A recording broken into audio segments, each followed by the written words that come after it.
안녕하세요. 최종원입니다. 영사관 폐쇄 사건의 주인공은 바로 중국이었습니다. 범인이었다는 것이죠. 시작 전에 하단에 있는 구독과 다운 버튼 눌러주시고 중국이 중국답게 하는 미중 갈등을 일으키는 현재 상황 같이 한번 보도록 합시다. 그럼 시작합니다. 한 줄로 요약하면은 미국에 있는 대학교, 대학원에서 연구하고 있는 백신 기술 그것에 대해서 훔치다가 걸렸다라는 겁니다. 그 배후에 중국 총영사관이 있을 수 있다라는 것이죠. 중국 총영사관이 배후에서 조정을 해가지고 코로나 연구 성과를 스파이 행위로 해킹해서 가져가려고 했었다라는 것. 그런 신고가 있었고 그래서 미국이 합당한 보복 조치를 취한 것이다. 아니 도둑놈 들어왔는데 아직 가방에 안 담았으니까 물건에 손 안 댔으니까 무죄다라고 하는 거는 말이 안 되잖아요. 적절한 조치를 취했다. 대신에 항상 중국이 하는 거는 2절을 하지 않습니다. 딱 1절까지만 하고서 보복받고 끝. 2절을 부르는 게 아니라 새로운 거를 하나 더 하죠. 항상. 근데 또 새로운 것을 한다라고 합니다. 어떤 것이 있느냐? 이번에는 중국이 위성을 쏘아 올려가지고 조금 더 전략적으로 행동하려고 합니다. 어떤 액션이 나올지 예상이 안 돼요. 진짜 기상천외합니다. 이 군사 위성을 통해서 무엇을 할 거예요. 무엇을 할 건데 지금 예상되는 부분은 없고 이로써 나중에 미국이 한 번 더 보복을 취할 수 있다라는 것은 예상해 볼 수가 있죠. 최근에 트럼프가 기술 침해 관련해 가지고 계속 위협을 느끼니까 위협이라고 하기에는 좀 그렇고 짜증을 느끼다 보니까 어떻게 하느냐? 국방수권법을 내세웁니다. 국방수권법이라고 하면은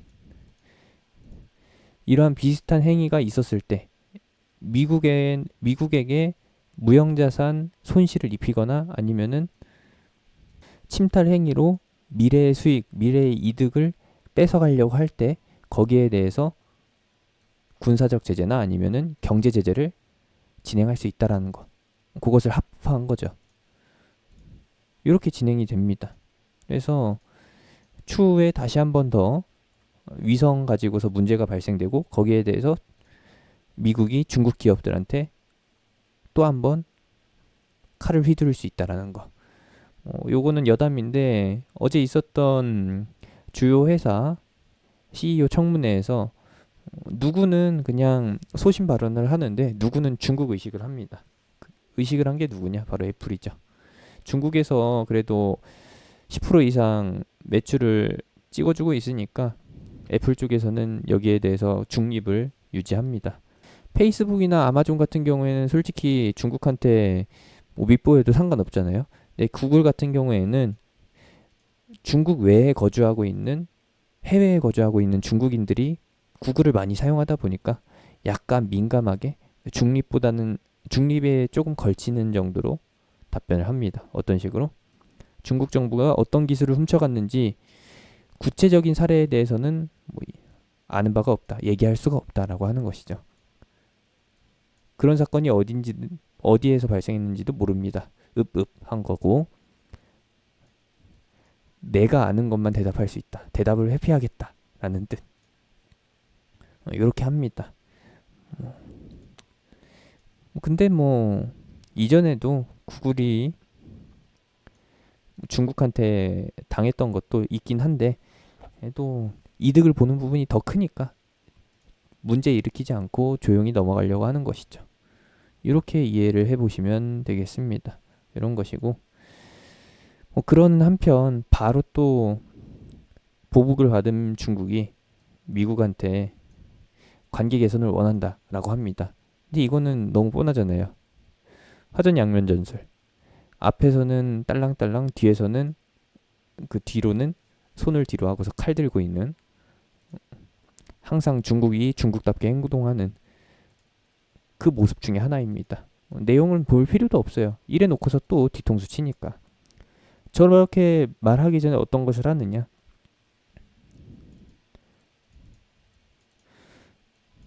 자국 우선주의. 중국도 역시나 중국몽을 다시 한번 강조합니다. 중국몽이라는 단어, 뭐 제조 2025라는 단어를 직접적으로 사용하지는 않았지만 중화 부흥을 못 막는다라고 하면서 패권 전쟁에 한마디를 또 얹은 것이죠. 이렇게 되면은 내내 이렇게 뭐 관계 개선 얘기해봐야 씨알도 안 맥히죠. 왜냐? 본심은 이거니까. 여기에 대해서도 이제 곧 또 한 번의 발표가 나올 겁니다. 그러면서 대비도 합니다. 보험도 드러나요. 어떻게 하느냐? 최근에 있었던 일 때문에 수출 규제가 발생될지도 모르니까 구체적으로 예시를 들면은 중국 정부가 미국 기업의 제품을 구매할 수 없도록 조치를 취하는 것, 그런 조치를 취할 수도 있으니까, 아니면은 관세 부과 쪽으로 해가지고 방향을 틀어버릴 수가 있으니까 거기에 대해서 미리 회피수를 펼칩니다. 혹시라도 반도체 쪽에서 제재를 받을 수도 있으니까. 이번에 대만에 있는 TSMC가 신기술 가지고서 신제품 찍어내는 걸 미국에서 한다고 하잖아요. 미국 현지에서 하다 보니까 그것에 대해서 민감하게 반응을 하는 것이죠. 혹시 모르니 미리 어느 정도 대비를 하자라는 거. 그래도 2020년, 2021년 상반기 때 쓸 거는 확보를 해놔야 되니까 그것을 미리 실시한다라는 거.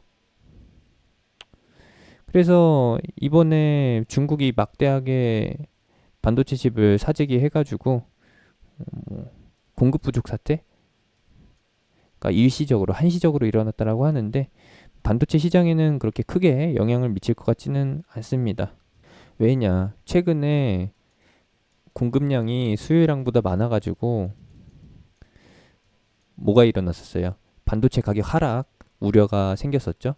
이 균형을 맞춰주게 되는 교두보 역할을 하는 것이지, 뭐 막대하게 막 상황이 역전돼가지고 DRAM 가격이 폭발해가지고 SK하이닉스, 삼성전자, TSMC의 3분기 실적이 예상치를 뛰어넘는 그런 상황이 오기는 힘들다라는 것이죠. 왜냐? 이미 반도체 공급량 과잉은 계속 누적되어 왔던 거니까 단발적으로 반영되는 이슈다라고 보시면 되겠고, 요 다음번에 만약에 미국 쪽에서 중국의 반도체 수출 규제 쪽으로 해가지고 방향을 잡게 되면은 업계 변동은 있을 수 있습니다. 실적적으로는 큰 변화가 없지만 이슈 면에서는 다루기 좋을 만한 거, 주식시장에서 굉장히 좋아하잖아요. 특히 국내에서는 기대감 이런 것들 예상을 해볼 수가 있는 것이고, 저 반도체 수입 같은 경우에는 당연히 시스템 반도체 쪽이 아니라 메모리 반도체 쪽일 가능성이 높기 때문에 삼성전자나 SK하이닉스가